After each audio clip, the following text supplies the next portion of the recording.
Well, if it's not working, we'll just have to replay the YouTube video. Get Grandma Drum warmed up here. And I'm going to tell my favorite children's story.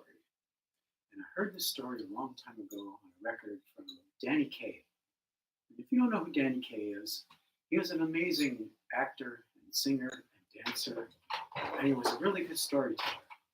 And when I was a kid, we had a couple of records by him, and one of them was Stories for Children, a really easy to remember title. And on that record was this Bantu folk tale that I've just really took to and remembered for a long, long time. So I'm going to tell you that story tonight. Now, in this story, there's a lot of different places where the storyteller pauses and the audience would normally fill in the words at that time. Bella might do some audience for me. I don't know. We'll see if she can be coaxed into it. But in any case, you'll have to do that part from home. So yeah, you'll figure it out. Most people do. And like a lot of good stories, this story starts a long, long time ago. Before there were many people, there were only animals. And the people, they lived in a place that was kind of a great big round. That's where you come in. Circle, yes, right. They lived in a big place with a big round circle. And right in the middle of that circle was a great big tall tree. And it was the giving tree. And that tree provided everything they needed. Because the sun was hot, the tree provided shade. The tree provided fruit that fell from the tree. The tree's roots massaged the earth so grass would grow and water flowed and everything was just the way the animals needed it. And the only thing the animals had to do to keep things that way was to remember the name of the tree and say thank you. Well, as time went by, the animals forgot to say thank you. And eventually, the tree started to wilt a little bit. And then a little bit more. And then the branches were reaching out and there weren't as many leaves on them. They started to get dry. And then the sun started to seem a little hotter. And then the grass started to get brown and the water started to dry up and there wasn't as much food. And eventually the animals got pretty nervous and time had gone on for a while and no one could remember to say the name of the tree and to say thank you. So as things were getting bad, the animals called for a council. It was a really noisy affair because all the animals came from everywhere. They sat in a great big, that's right, circle. So everyone could see everyone could hear everyone talk. And the animals were nervous and they were saying, what should we do? What should we do? The tree, it's not giving us what we need to do. And well, look, the grass is turning brown and the water isn't flowing and we're getting hungry and thirsty. And who can help us? One of the elephants spoke up. They have long memories. And they said, I remember we used to say thank you to that tree. Oh, and everyone got really excited. Yes, yes, yes. And then they kind of got sad. And they said, but no one remembers how to say thank you. Well, at that moment, the wise old owl spoke up and said, I remember we would gather every day and say the name of that tree. That's how we said thank you. Oh, yes, the animals got excited. That's right. That's what we did to say thank you. We said the name of the tree. Well, Owl, what's the name of the tree? I don't remember. And the animals said, oh, Owl is so wise. If he can't remember the name of the tree, what will we do? But, the old owl said, the eagle who lives on top of that mountain. And he pointed one of his old wiggly wings off into the distance. And the animals turned their heads. And remember, they lived in this kind of circular place. They weren't used to traveling at that time. But they did, way off in the distance, see a really tall mountain. And at the top, they could see something. And the owl said, the eagle king who sees everything and knows everything. He'll know the name of that tree. So the animals got excited. So all we have to do is go to the top of the mountain and ask the name of the tree. The eagle will tell us. But who could get way up there and come back down in time for us to really, save ourselves? The deer jumped up. And the deer said, I'll go to the top of the mountain. I'm the fastest animal here. I can race to the top, get the name of the tree, and race back down before the sun sets. And the animals said, yes, deer, you should go because you are the fastest of animals. So deer took off. He ran. He ran out of that big circle. He ran across a meadow. He ran through woods. He ran across another meadow. Came to a stream and jumped right over it and landed on the other side. Now he was running through a desert. He ran for a while, came to the bottom of the mountain, and whoa! He looked up. And from a distance, that mountain didn't seem quite so tall, but now that it was right in front of him, he looked up and it was really tall and really steep, but he knew that's where he had to go to get the name of the tree, so it was a little slower going up the mountain. But eventually, the deer got to the top of the mountain, pulled himself up on the ledge, and he said, "Oh!" What did he see? Now, here's the part of the story where I'm going to need you to shout out. Kids, if you're watching at home, parents, if you're watching at home, who's ever watching at home, this is the part where you have to say something. So when I make a symbol like this, you yell the words nest. When I make a symbol like this, you yell the words log. And you will get the rest of it from there. There's some other symbols, but I'm pretty sure you'll catch on. So remember, Deer had pulled himself up to the top. He saw this. Oh! Surprise. It was the biggest he had ever seen in his life. It wasn't made from little twigs. It was made from great big. That's right. And inside was the head of a giant eagle. That's right. When Eagle lifted up his head, he had a great big, that's right, a beak. And then he had two piercing, that's right, eyes. And he had two great big, that's right, wings. And he flapped those wings. And the wind was so strong, the deer just stood still and looked up. Oh! And Eagle looked down from his nest at Deer and said, "Don't bother telling me why you've come, Deer. I already know. You've come for the name of the giving tree. Well, you listen up, Deer, and you listen really well, because I'm only going to tell you once. The name of that tree is Uwangalema." Deer looked up and said, "Uwangalema," and turned around, and boy, could he fly down that mountain. He flew down the mountain, ran across the desert, jumped over the stream again, landed on the other side, started running through that meadow, thought to himself, that wasn't so hard. Everyone's going to think I'm a hero. I went up to the top of the mountain. I got the name of the tree. Well, Deer wasn't paying attention to where he was going, and he ran into a tree with low-hanging branches, and his antlers were now stuck in that tree, in those branches. So he pulled, and he pushed, and he pulled, and he pushed, and he finally got himself free, did a somersault, landed on his little deer tail, got up, shook himself off, and said, "All right, now I'll go back and tell everyone the name of that tree is..." Uh-oh. With all of the hubbub and commotion, Deer forgot the name of the tree. And Eagle said he would only tell him once. So Deer ran through the rest of that woods kind of slow, came to the other meadow. The other animals saw him coming, got all excited, and Deer ran up, and the animal said, "Oh, Deer, you are so fast. That was amazing. You got to the top of the mountain. You came back down. Tell us the name of that tree." And Deer said, I forgot. And all the animals said, this could be your part too. You could say, "Oh." That's what all the other animals said. If the fastest animal can't get to the top of the mountain and back without forgetting the name of the tree, who can go? The animals looked around at each other. Wow, if the fastest one forgets before he gets back, who could? The fox jumped up. And the fox said, "I'll go to the top of the mountain. I'm not the fastest animal, but I'm the smartest, and I don't have any antlers to get stuck in a tree." She looked over at poor Deer, and he hung his head. And all the other animals looked around and said, "That's right, the fox, you're the smartest animal. The smartest animal will figure out how to do this. We should have sent you first. Fox, please go get the name of the tree for us." So Fox, she kind of trotted. And she trotted out of that circle, across that meadow, through that woods,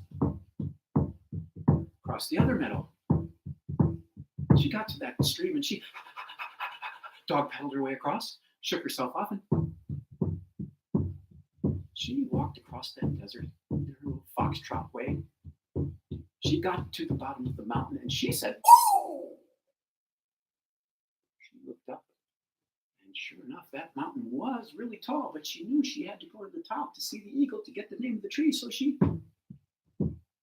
fox trotted herself up to the top and pulled herself up on that ledge, and then she Because what did she see? I hope you remember your part now. She saw the biggest she had ever seen in her life. It wasn't made from little twigs. It was made from great big. That's right. And inside was the head of a giant. That's right, eagle. And when eagle lifted up his head, he had a great big. That's right, beak and two piercing. That's right, eyes and two great big. That's right, wings. And he flapped those wings and stared over the edge of his nest with those piercing eyes. And Fox just froze. All the fur on her body laid flat down. Her ears were blown back. She looked up. She was terrified. Eagle leaned out and said, "Don't bother telling me why you've come, Fox. I already know. I saw a deer come and go and get himself stuck in a tree. And now you've come for the name of the giving tree. Well, you listen up, Fox, and you listen up really well, because I'm only going to tell you once. The name of that tree is Uwangalema." And Fox looked up and said, "Uwangalema." She turned around. She had a little extra pep in her step, too. Down the mountain, across the desert, dog paddled across the stream, got herself to the other side, shook herself off, and said, "Oh, I'm very thirsty." She looked around. She didn't see it before, but she did notice now that off of the big stream that she had just dog paddled across, which is a little bit rough for her, there was a small stream. And that small stream went a little distance and emptied into a pond. Now remember, where Fox came from, water always flowed. She had never seen still water like that, a pond. So she trotted over there, stopped, looked down to get a drink of water, and the sun was at just the right angle. And for the very first time in her life, because the pond was so smooth with no wind, when she leaned over to get that drink of water, she saw her own reflection. And she looked down and said, "I'm not only the smartest animal, I'm the most beautiful animal too. Oh my goodness, look at those whiskers and those ears. Oh, my nose is darling. Oh," and then she walked back and forth, just couldn't get over how she looked, wagged her tail, said, "Oh, I am so, oh." And then she remembered why she came. She leaned down to get a drink and did like a dog does. And the ripples from her tongue in the water went out and broke her reflection up into 1,000 different pieces. And then she stood up after getting her drink and said, "Oh, I feel so much better. And now I'll go back and tell everyone the name of that tree is." Uh-oh. Fox did the exact same thing that deer did, only in a different way. She got distracted. She forgot the name of the tree. And Eagle said he would only tell her once. So now Fox had to trot back across that one grassy meadow, got to the edge of the woods, went past the spot where deer got stuck and didn't think he was so bad anymore. Went through the woods, came across the next meadow, got up close to where all the animals were waiting for, and they all got excited and said, "Fox, Fox, Fox, Fox. Oh, we're so glad you're back. You are so smart, and you're pretty cute too. Tell us the name of the tree so we can say thank you." And Fox said, I forgot. And all the animals said, "Oh, the smartest can't do it. The fastest can't do it. What animal can get to the top of the mountain, and get back down with the name of that tree?" Well, the lion jumped up.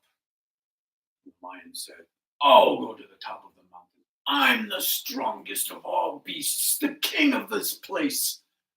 Other than the eagle at the top. "Nothing can stop me. I'll go to the top of the mountain."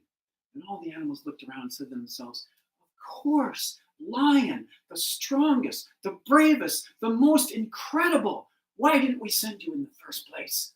So Lion marched out of that circle, marched across the meadow, marched through the woods, marched across the next meadow. He came to that stream, didn't even stop. He just marched right across, marched across the desert, got to the bottom of the mountain. He marched right up the side of the mountain, pulled himself up on the top, and said, "Ugh." And Eagle stared down. Ugh. Because what did he see? He saw the biggest he had ever seen in his life. It wasn't made from little twigs. It was made from great big logs. That's right, logs. And inside was the head of a giant eagle. Yes. The eagle lifted up his head and he had a great big, yes, beak. And he had two piercing, yes, eyes and two great big wings, yes. And he flapped those wings. And Lion stood right there and said, huh. And Eagle looked down and said, ooh, don't bother telling me why you've come, Lion. I already know. I saw a deer get his antlers stuck. I saw a fox take a drink. And now you've come for the name of the giving tree. Well, you listen up, Mr. Lion. And you listen really well, because I'm only going to tell you once. The name of that tree is Uwangalema. The lion looked up and said, Uwangalema. And he turned around and marched right down that mountain. Actually, he marched a little bit faster. He got to the desert and he marched across. He got to the stream and he marched across the next meadow. He got into the woods and slowed down just a little bit. And then he said, I'm just a little tired, and I would hate to go back into the company of all my fellow animals without looking my royal regal best. So I will take a short cat nap, and then I will go back and tell everyone the name of the tree. So he did that thing that cats do, walked in a couple circles, loosened up some space for himself, laid back down his head, and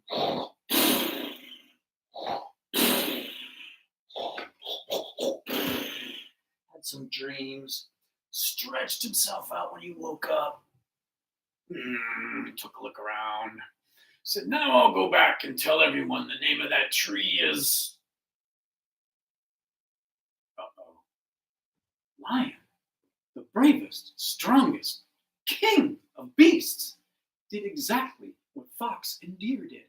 He forgot to stay focused. He got sidetracked. He took a nap and forgot the name of the tree. But Lion, being a cat, could not admit he was wrong. You have cats in your house? I have cats in this house. I tell you, those cats pee on the floor, look at you like, wasn't that great? Run across the room, grab onto some piece of furniture, scratch it all up. You're like, cat, stop doing that. Don't you love me? You know how cats are. They never admit they're wrong. Everything they do, they think is right. So Lion marches through the rest of the woods, comes across the meadow. All the animals see him coming. He looks like his brave, confident self. Doesn't slow down. They all gather around. They're all so happy to see him. Lion, the king of beasts, bravest and strongest of all animals. You've gone to the top of the mountain. Come back with the name of the tree. Oh, we can't wait. What's the name of the tree, Lion? And Lion says, the name of that tree is Kawalungabunga. And the tree goes, wilts even more.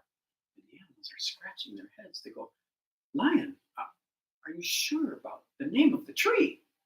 And Lion says, well, the name of the tree is Hoochie Millibaka.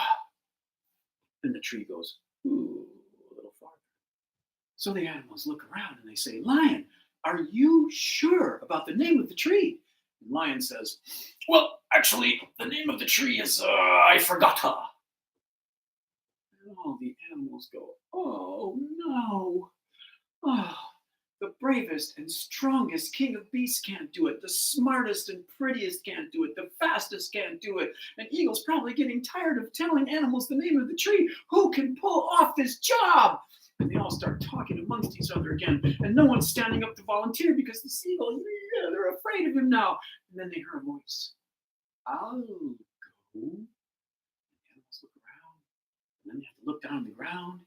And then some of them start laughing. Who do you think it is? It's Turtle. Turtle, wait a minute. Turtle's looking up. Turtle, the fastest animal couldn't do it, and you're the slowest animal.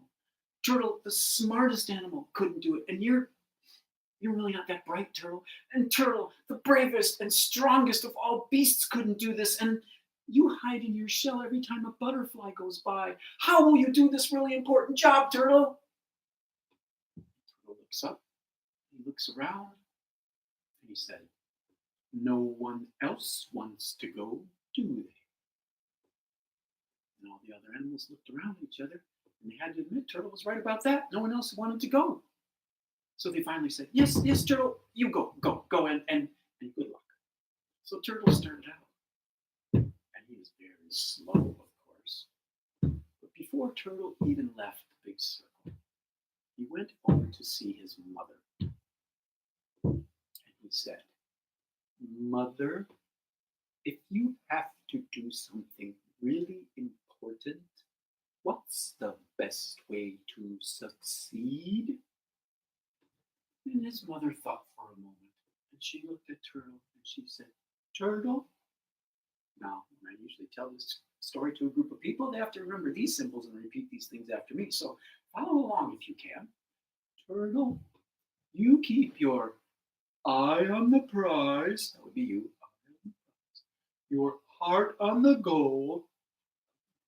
And never give up. And Turtle looked up at his mother, moved his head up and down slowly, and he said to himself, "Eye on the prize, heart on the goal, never give up." And he started off. Now, Turtle was very slow. And we could be talking till, I don't know, the COVID-19 virus quarantine wears off before Turtle even gets out of the first meadow. And he keeps going, one slow step at a time through the woods. Why, we might be here until past the 4th of July talking about how long it took Turtle to get through those woods. But he keeps going. And then Turtle gets to the next meadow and he just keeps going slowly, one step at a time. Why, we might be almost to the end of summer by the time Turtle finally crosses that meadow and slips into the stream and says, "Oh, this is where a turtle belongs." It felt so good to be in that stream. There was a big part of him that just wanted to stay there, but he remembered what his mother told him. He had to keep his eye on the prize, his heart on the goal, and never give up. So he crawled up the bank on the other side of the stream and started walking across that desert in a slow turtle way. Now you have to remember, he was not a desert tortoise. He was your common painted box turtle. And his tiny turtle toes were getting toasted, and his teeny turtle tail was getting roasted, and the sand was getting into the folds of his skin and making him most uncomfortable. But one step at a time, Turtle kept his eye on the prize, his heart on the goal. He didn't give up, and he finally got to the bottom of the mountain. And no matter how far he strained his neck, he couldn't see the top. But he knew that's where he had to go to get the name of the tree from the eagle. And he remembered once again, what did his mother tell him? Keep your eye on the prize, your heart on the goal, and never give up. So Turtle, one slow step at a time. Oh, we might be here until the end of fall talking about how long it took Turtle to get to the top of that mountain. But one step at a time, he finally got to the top and pulled himself up on the ledge, looked up, and couldn't believe what he saw. Do you remember what he saw? He saw the biggest nest he had ever seen in his life. It wasn't made from little twigs, it was made from great big, that's right, logs. Inside was the head of a giant eagle. That's right, eagle. And the eagle had a great big beak. That's right. 2 piercing eyes. That's right. 2 great big wings. That's right. And then flapped those wings. The wind was so strong, Turtle was frightened. Pulled all 4 limbs, his head and his tail into his shell. The wind blew Turtle around in circles until he stopped, and he was right at the edge. When he stuck his head out, he was looking back over where he came from. He backed himself slowly up, turned around and looked up at those piercing eagle eyes and that great big beak that could snatch him up in one bite. And the eagle looked down at the turtle and said, "Don't bother telling me why you've come, Turtle. I already know. I saw the lion take a nap. I saw the fox take a drink. I saw the deer get his antlers stuck in a tree. And now you've come for the name of the giving tree, Turtle. Well, listen up, Turtle, because you're the last animal I'm going to tell. And I'm only going to tell you once. The name of that tree is Uwangalema." And Turtle looked up. Uwangalema. And turned around.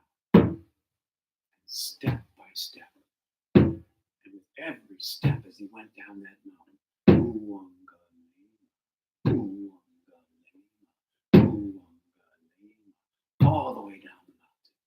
He got to that desert. Now he was even hotter than he was before. But across the desert he went.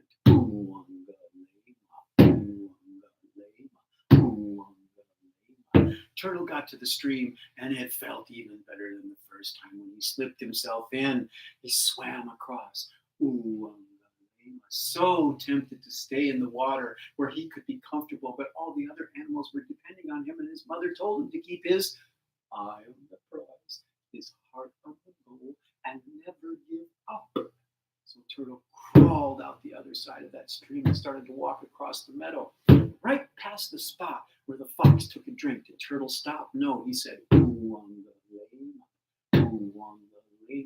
Again, it took him a long time to cross that meadow, and he got to the edge of the woods where the deer had got his antlers stuck in a tree. Did Turtle stop? No.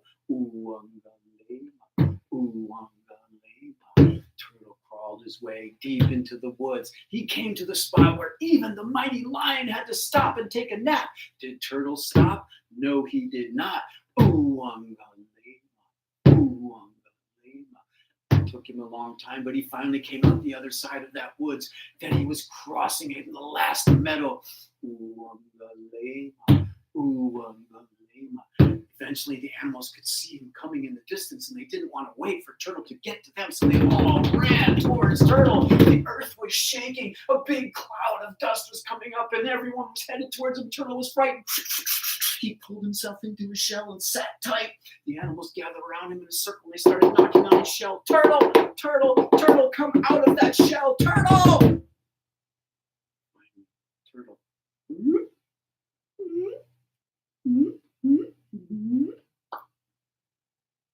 looked around. All the animals held their breath.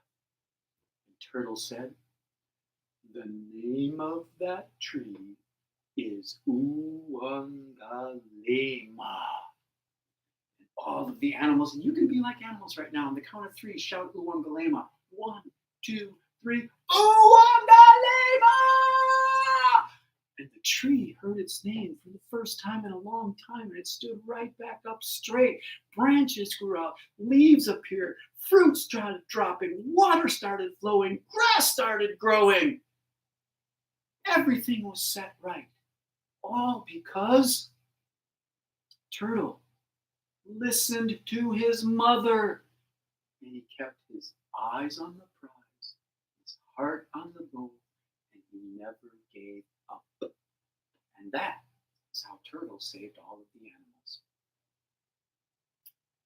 Now, sometimes, especially young people, you might want to keep this in mind. Somebody might say something to you. You're trying to do something. And someone might say something to you like, "You can't do that. You're not smart enough, fast enough, big enough, strong enough. You come from the wrong side of town. Your hair is the wrong color. You're a boy when you should be a girl. You're a girl when you should be a boy," or any number of different things that they might say to you and say you can't do it. Well, you just remember Turtle. And you just remember that it's not the one who has all the most advantages that can do these things. It's the one who has the heart, and the one who keeps his eye on the prize, his heart on that goal, and never gives up. And that's story time with grandmother for this week.